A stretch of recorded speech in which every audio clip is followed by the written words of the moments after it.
మనుషులు ఎలా ఉంటారండి? ఫికిల్ మైండెడ్ అంటే ఏంటి? ద్విమనస్కులు కదా.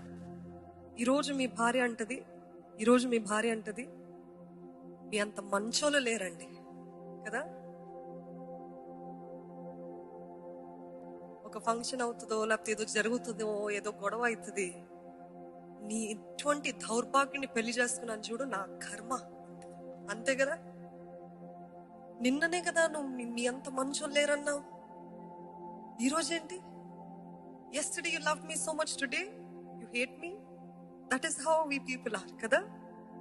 our feelings keep on changing. రాత్రి పగలు ఎలాగ మారుతా ఉంటది. రాత్రి బాధతోటి తిట్టుకుంటూ, గద్దించుకుంటూ, సనుక్కుంటూ పడుకుంటారు. పొద్దున్న లేవగానే ఎలా ఉంటది? ఎందుకు అలా తిట్టాను? why was I like that? మంచోలే కదా. రాత్రి మీరు ఏమంటున్నారు? అంత నీచమైన వ్యక్తి లేరు. Morning your mind keeps changing, forever changing. And what is, అందుకనే దేవుడు అంటాడు, క్రీస్తు అనే బండ ఎలా ఉంటది? కదలదు.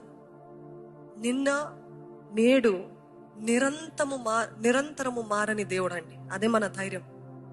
మనుషులు మారుతారు, మనుషులు ప్రేమలు చల్లారిపోతే, ఒకరోజు ప్రేమిస్తారు, ఒకరోజు ద్వేషిస్తారు, ఒకరోజు మెచ్చుకుంటారు, ఒకరోజు తిడతారు, ఎన్నో రకాలుగా మారుతూనే ఉంటారు. నేను చెప్తాను, నాకు వివాహం అయిన తర్వాత నా భర్త గారు ఒక 20 రకాల స్త్రీలను చూసుంటాడు నా ఒక్క దాంట్లో. వేరే వాళ్ళు కాదు.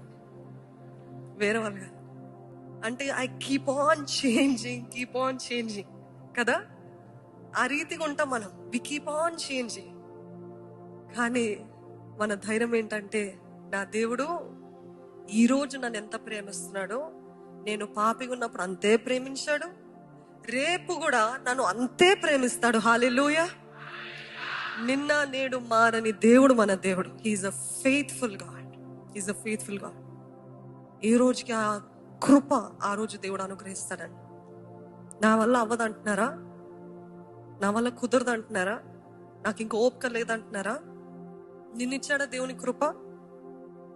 నిన్న చూపించాడా వాత్సల్యత? ఈ రోజు మీరు అంటున్నారు నాకు అవ్వదు అంటున్నారు కదా. ఈ రోజుకి కావాల్సిన నూతన వాత్సల్యతను ఇస్తాడు. హల్లెలూయా. ఇంతవరకు నడిపించిన దేవుడు ఇంక ముందు కూడా